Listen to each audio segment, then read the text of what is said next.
Hey everyone, back with another video.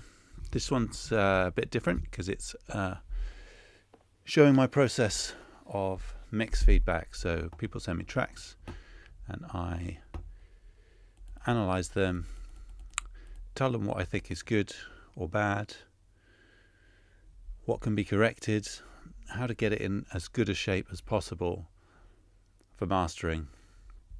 I talk about structure, sound design, mix balance, etc., whatever it needs. So I've got two tracks that were submitted here from an artist called Haag, H-A-A-G. I think I'm saying that right. And I'm just going to go through them. I've got a EQ and a limiter if I want to bring the level up. EQ just to analyze and maybe make some EQ moves to illustrate what I'm talking about. And if there's any plugins that I think will help, that I would recommend to the artist to use, and I've got those plugins, I will show you how I would use them. So obviously I've just got the WAV file here, but they will have access to the project, so they can attack things individually. So the first track is called Two Boring Kids. So I'm just going to play it, have a listen, and then we'll start doing some feedback.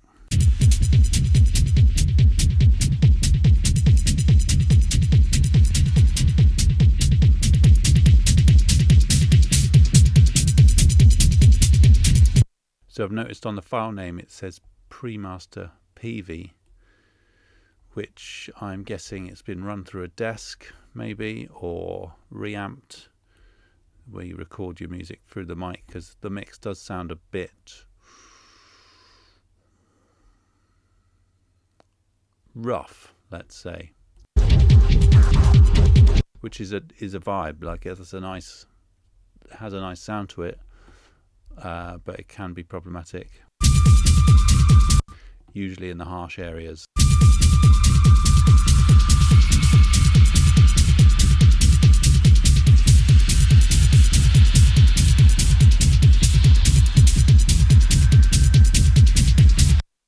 Yeah, so you can see we haven't got fully into the track yet, but at the moment you can see there's quite a lot of low end, quite a lot of top end, nothing much going on in the mid-range.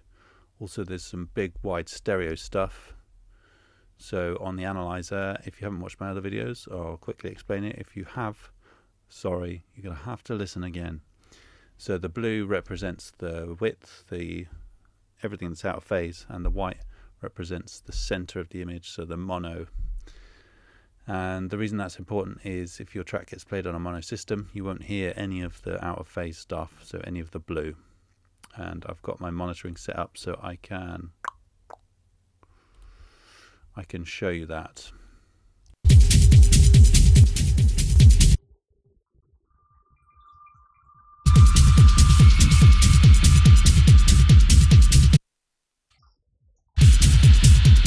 Just have to do it on the master channel EQ so you can see what I'm talking about. So that's just the sides.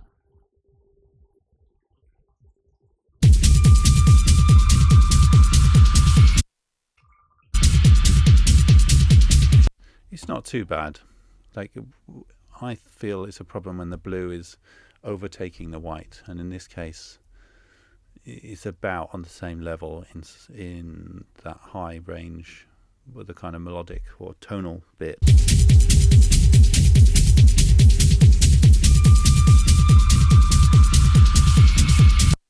It's not actually. It's pretty wide, so I would give some feedback on that, and I'd get them to try and make the sound a bit more mono.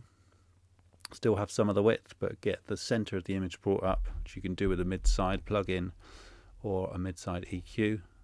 Simplest one is MSED. You just push the mid up, take the side down.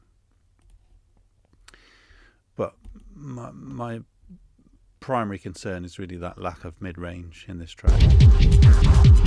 Well, there's a new element that's come in there, which is filling up that space. Let's have a listen.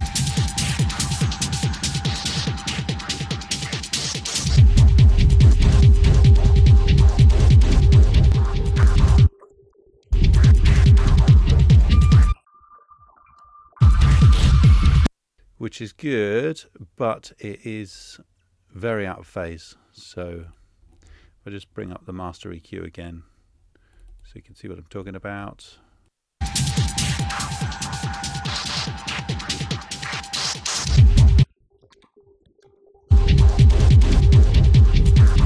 So if I play it in mono, you can barely hear that synth,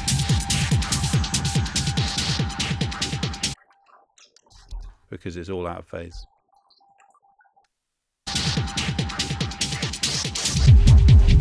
So there is one plugin which I don't like to use because it does mess things up a bit if you're not too careful, but it's pretty good if you're in a sticky situation with no access to the mix. So this is called Leaky by Noisebud, and you can leak part of the signals from the sides to the mids or the left to the right or whatever. So in this case I want to leak from the difference, so that's everything that's out of phase, and I want to leak it. You can move it or replace it, but I want to leak it because I don't want to lose the original, and I'm going to leak it to the sum, so the center of the image. And then we've got our filter here, so I'm going to band pass it, so that's going to target that frequency, which, let's just have a little look.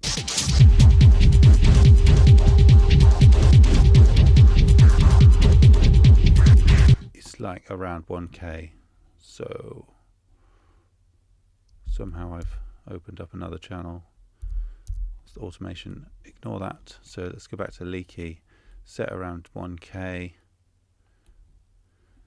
and then we've got the leak amount.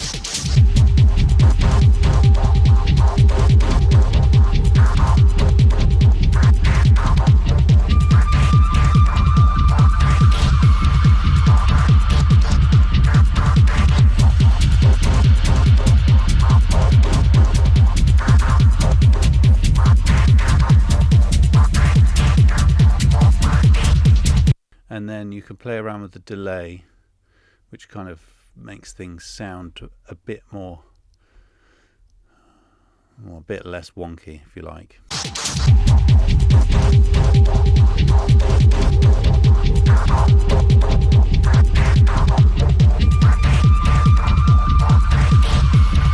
If I do it as move, just to accentuate it.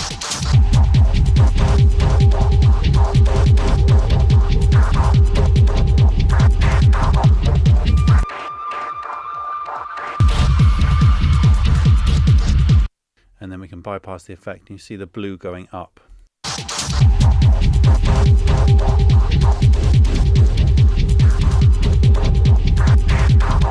Then we can test it with our mono check. And then I could bypass Leaky with the mono check on.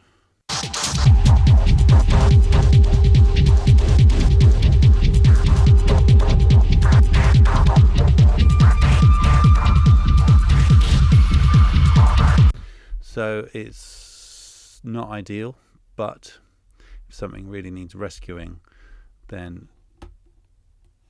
this is the thing to use. There's other stereo manipulation plugins out there, but this is the one I've found works the best. Even though the ideal situation would be this, which is to give the artist feedback and then they could fix it in the mix. So for that, I would look at the mix and work out where all this width is coming from. It's probably a reverb or a delay or a chorus on a synth, and I'd back off on that and then push up some of the mid, not the mid range, but the center, the mono of the image, make that more compatible and bring that sound more focused into the center.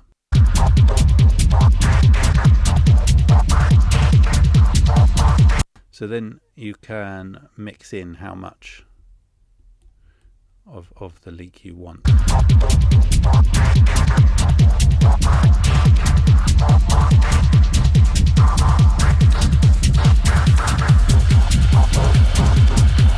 And then after that I would probably EQ, turn that on. So I could EQ the sides again.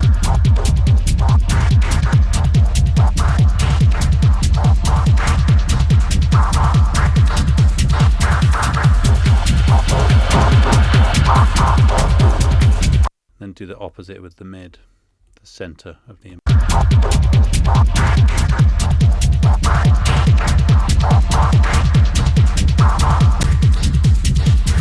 So I'm just going to bypass the whole thing so you can hear the difference.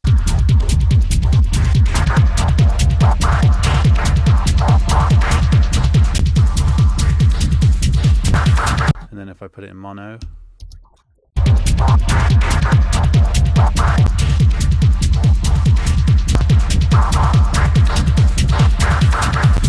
then you can hear the difference between the two, the processing and no processing, and you can hear that synth is there more.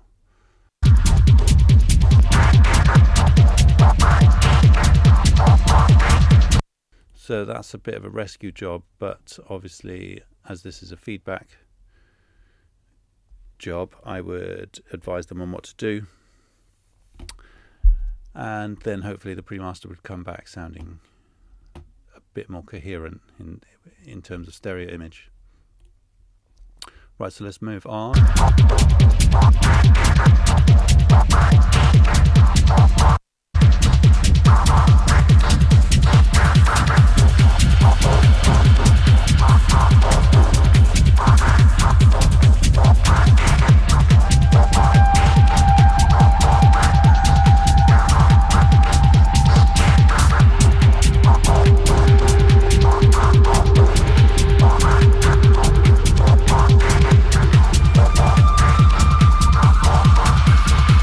So I like these instruments, but they are very resonant. So the kind of building string or flute or whatever it may be is poking out quite a lot in the mix. So I try and get the artist to EQ that down a bit in that spiky range and bring up some of the areas around it to try and thicken up the sound. And if that doesn't work, I'd probably get them to crush it a bit with some distortion, saturation to create some harmonics to thicken up the sound rather than it sounding so isolated.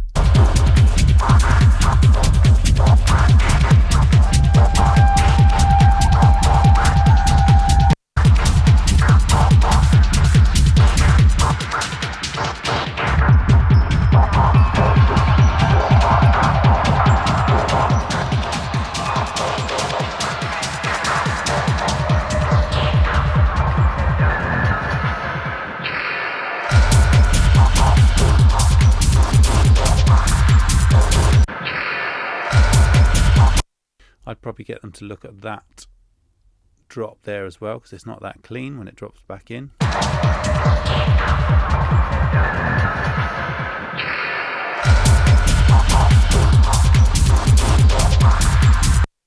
Could just be a creative decision, but if I hear it, I'm going to say it.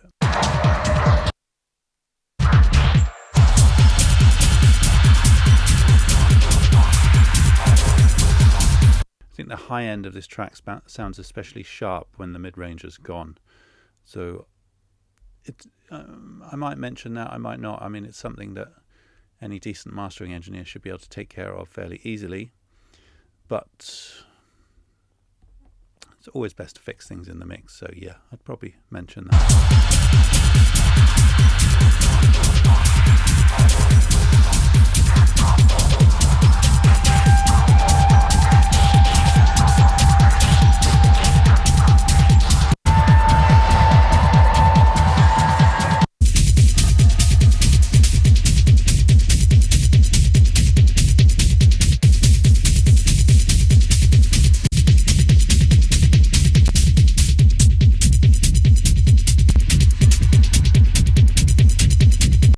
Structurally and the way everything flows is good. I just think that mid-range and the stereo image needs attention. So yep, I'd send that over in written form, and then they'd address those issues in the mix and send it back for a review. So on to the next one. Same artist, J Haag. This one's called Big Brother's Clothes. Let's just have a little flick through.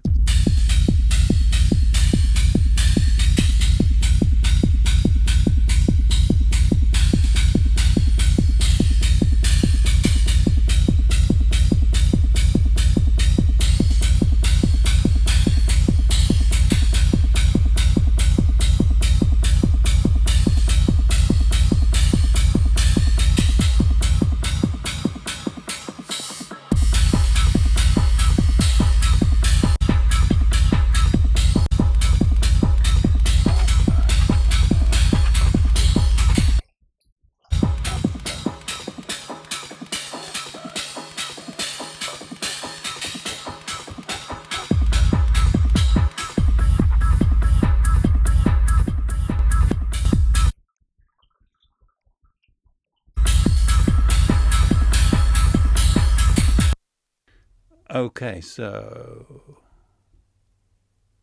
nice low end. Some more stereo stuff going on with this one, especially in the low end. So if you have a look when I just solo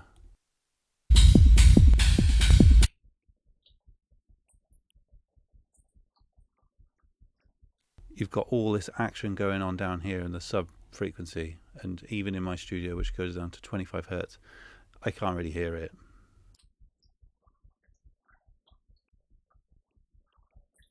So that can go basically. So the bass must be hitting some kind of reverb, or maybe the original sample was really wide. I don't know, but we can just cut it off with a high pass. I just need to see my layout, show knobs. So we can just set that to side. Turn the EQ on will help. And we can just check our master EQ to see that it's gone. Yeah, it's pretty much gone. Similar issue with this track to the last track, which is not surprising, coming from the same artist, probably mixed in the same place or the same kind of kit. Is the mid-range isn't there really enough.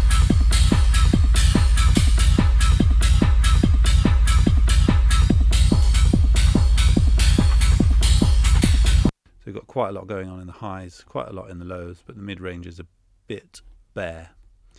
I'm sure something will come in a minute. Let's have a listen.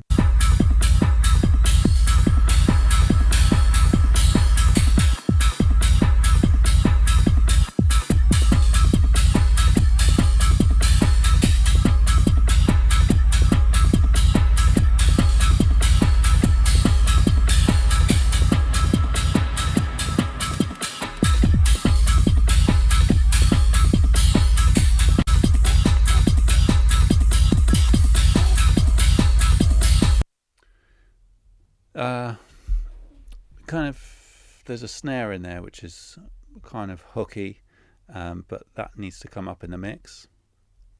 There's maybe some atmospheres or voices in there, but they're very in the background. And I would also maybe suggest this track needs one more element in the mid-range. Like the groove is great, the atmosphere of it is great, it's like rolling along nicely, but I think it just needs something in that mid-range to get the track to the next level. It sounds like it's missing something to me.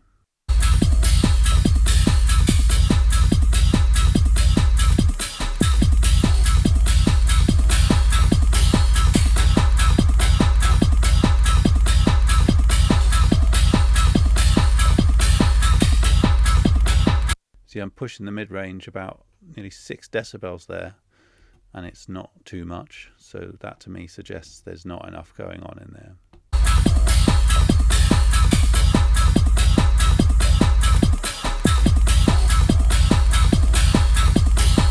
I can hear the little vocal in the background a bit more now, but it could still be much louder, and the same for the body of that snare needs to come.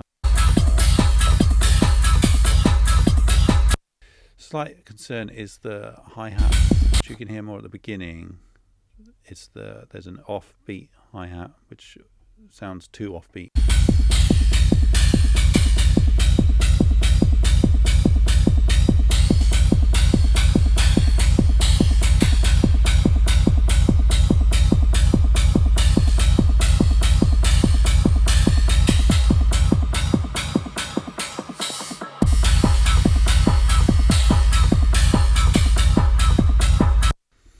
It's like almost like the kick drum is too straight to be able to handle a hi-hat that's that out of sync.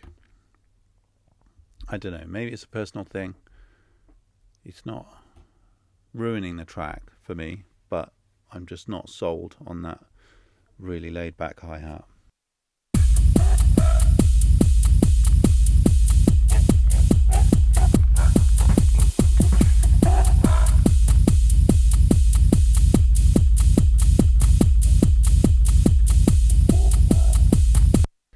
there's this section here where the vocal is more apparent, but it's at the end of the track. So if you are, this is a dance track, it's going to be getting played in clubs. And then the kind of biggest hook of the track for me is this vocal, and it's coming at the end. So it's kind of too late. So I would suggest a restructure, having this vocal more in the middle of the track.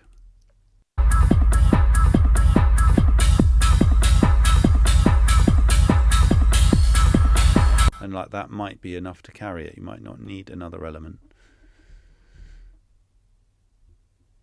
Yeah, okay. Just gathering my thoughts.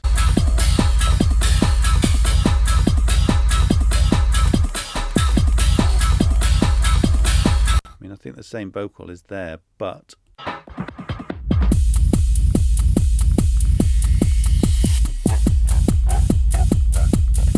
it's a bit louder in this section, and because it's stripped back, it's more of a feature.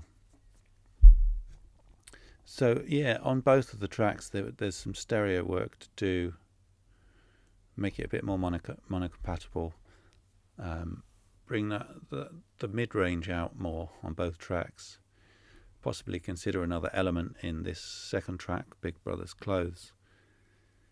And aside from that, the grooves are good. I really like the sound selection. The track's quite original. It's definitely something there. Just needs bringing together a bit more. So yeah, direct to the artist. I hope you find that useful, and once you've made any amendments, you can send it over again. Cool, that wraps it up. If anyone wants to send their tracks in for mix feedback, go on my site, joefarmastering.com, and you can submit via the form there. See you guys in the next video. Ciao.